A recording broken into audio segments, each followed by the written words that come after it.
The whiskey burned my throat, sharp as a blade, as I choked out a laugh that wasn't mine. Even Jake's got 10 times more than you. I slurred, the words spilling like spilled wine, red, reckless, and staining. My husband, Tom, froze mid-sip, his glass hovering like a guillotine. The dim light of our living room caught his eyes, wide and glinting with something I couldn't name. How do you know? He asked, voice low, a tremor of accusation threading through it. My stomach lurched. The joke, meant to sting his ego, had sliced something deeper. The air thickened, heavy with the scent of oak and betrayal. We'd been married 7 years, Tom and I. 7 years of late-night takeout, shared playlists, and promises whispered in the dark. But lately, the silences stretched longer than the laughter. His phone buzzed at odd hours, screen angled just out of my sight. He'd started wearing cologne again, the kind he hadn't touched since we dated. Small things, red flags I waved away like gnats. I told myself it was stress, his new promotion, the late nights at the office. But that question, how do you know? Hung like a noose, tightening with every heartbeat. I forced a smile, lips trembling. It was a joke, Tom. Relax. My voice sounded hollow, like it belonged to someone else. He didn't laugh. His jaw clenched, and he set his glass down with a deliberate clink, the sound sharp against the hum of the radiator. You've been spending a lot of time with Jake lately, he said, not looking at me. The words weren't a question. They were a blade, testing how deep they could cut. Jake. Tom's best friend since college. The one who crashed on our couch after his divorce. Who brought cheap beer and bad puns to our game nights. Jake, with his easy grin and eyes that lingered too long when he thought I wouldn't notice. I'd never crossed a line, but the accusation in Tom's voice made my skin crawl. Was he projecting? Deflecting? My mind spun, chasing threads of doubt I'd ignored for months. I've barely seen Jake, I said, my voice sharper than I meant. He's your friend. But even as I spoke, memories flickered. Jake's hand brushing mine when he passed me a coffee. The way he'd asked about my day when Tom barely did. Harmless, I'd thought. But Tom's eyes, dark and searching, made me question everything. The next morning, the house felt like a held breath. Tom left for work without a word, his coffee untouched on the counter. I stood in the kitchen, the linoleum cold under my bare feet, staring at his mug. A faint lipstick smudge marked the rim. Pink, not my shade. My heart thudded, a dull ache spreading through my chest. I told myself it was nothing. A coworker's mug. A mistake. But my hands shook as I opened his laptop, left carelessly on the dining table. The screen glowed to life, his email already open. I wasn't snooping, not really. Just checking. My eyes scanned the inbox, landing on a name, Claire. No last name, just Claire, like a secret whispered in the dark. The subject line read, "Miss you already." My breath caught, a jagged thing tearing at my throat.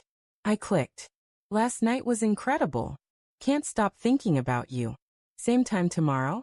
The words blurred as tears stung my eyes. Below, a reply from Tom. You're killing me. Yes. My knees buckled, and I gripped the table, the wood biting into my palms. The room spun, the hum of the fridge now a roar in my ears. I scrolled, each email a fresh wound. You make me feel alive again. She doesn't suspect a thing. I love you. Love. The word gutted me. I'd whispered it to him just last week, curled against his chest, believing we were still us. Now it was a lie, smeared in pink lipstick and late-night texts. I wanted to scream, to shatter his mug against the wall, to burn the house down and him with it. But I didn't. I sat frozen, as the truth sank in. My husband was a stranger. I don't know how long I sat there, the laptop's glow searing my eyes. The front door clicked open, and I flinched. Tom wasn't due home for hours. Footsteps, too light, too hesitant, echoed in the hall. Hello.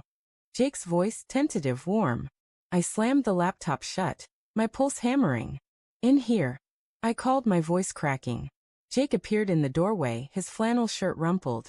Hair still damp from a shower. You okay, Sarah? He asked, brow furrowing. He always knew when something was wrong, like he could smell my pain. I wanted to hate him for it, for being here when Tom wasn't, for making me question my own loyalty. I'm fine, I lied, forcing a smile that felt like a grimace. He didn't buy it. He stepped closer, close enough that I could smell his cedarwood aftershave, and my traitor heart skipped. "You're not," he said softly. "What's he done now?" The question was a spark in a dry forest. I opened my mouth to deflect, but the truth poured out instead. "He's cheating," I whispered, the words tasting like ash. Jake's face hardened, but his eyes stayed soft, searching mine. "With who?" he asked, though something in his tone said he already knew. "Claire." I said, the name a knife in my chest. Jake's jaw tightened, and he looked away, fists clenching. "I saw her with him," he admitted, voice low. "Last week, at that bar downtown." I didn't want to believe it. His words were a punch, stealing my breath. He'd known. He'd known and said nothing. "Why didn't you tell me?" I demanded, my voice rising, sharp with betrayal. Jake's eyes met mine, raw and unguarded. "I didn't want to hurt you," he said. "I thought, maybe it was a one-time thing. I didn't know he'd." He stopped, swallowing hard. "I'm sorry, Sarah." Sorry. The word meant nothing now. I stood, pacing the kitchen, my bare feet slapping the cold floor. Anger burned through the heartbreak, hot and reckless. I wanted to hurt Tom, to make him feel this gut-wrenching pain. And Jake, who'd kept his secret, who'd watched me unravel, was here, offering apologies I didn't want. "What do we do?" I asked, my voice trembling with rage and something darker. Jake stepped closer, his hand hovering near mine, not quite touching. "Whatever you want," he said, his voice steady but laced with something dangerous. "You want revenge?" "I'm in." The word, revenge, hung between us, electric and forbidden. I pictured Tom's face, smug and unrepentant, and my resolve hardened. "I want him to hurt," I said, my voice a stranger's, cold and sharp. Jake nodded, a slow, deliberate motion, his eyes never leaving mine. Over the next week, we planned. Jake knew Tom's schedule, his habits, his weaknesses. We'd catch him with Claire, expose him in a way he couldn't deny. The thought thrilled and sickened me. A cocktail of guilt and fury. Each night, I lay awake, Tom's snores a mockery beside me, while I imagined confronting him, watching his lies crumble. The night came, a Friday, the air thick with impending rain. Jake drove us to the bar where Tom met her, the neon sign flickering like a bad omen. My heart pounded as we slipped inside, the smell of stale beer and perfume choking me. There, in a shadowed booth, was Tom, his hand on her thigh, her laugh cutting through the din. Claire. Blonde, radiant, everything I wasn't. I stepped forward, Jake's hand on my back, steadying me. "Tom," I said, my voice a blade. He turned, face paling, her lipstick smeared on his collar. "Sarah," he started, but I cut him off. "Don't." The word was final, a guillotine falling. Claire's eyes widened, but she said nothing, her silence damning. Jake stepped forward, his voice low and venomous. "You thought you could hide this?" He tossed a stack of printed emails onto the table, our evidence, gathered from Tom's laptop. Tom's face crumpled, guilt and fear warring in his eyes. "It's not what you think," he stammered, but the lie was weak, crumbling under the weight of truth.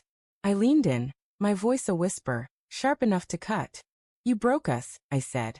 "But I'm not broken." I turned to leave, Jake at my side, his presence a quiet strength. As we stepped into the rain, the world felt cleaner, sharper. Tom's pleas faded behind us, drowned by the storm. But as we drove away, Jake's hand brushed mine, lingering just a moment too long. My heart stuttered, a new question forming in the wreckage of my trust. Had I traded one betrayal for another? The rain blurred the windshield, and I wondered if revenge had freed me, or bound me to something far more dangerous.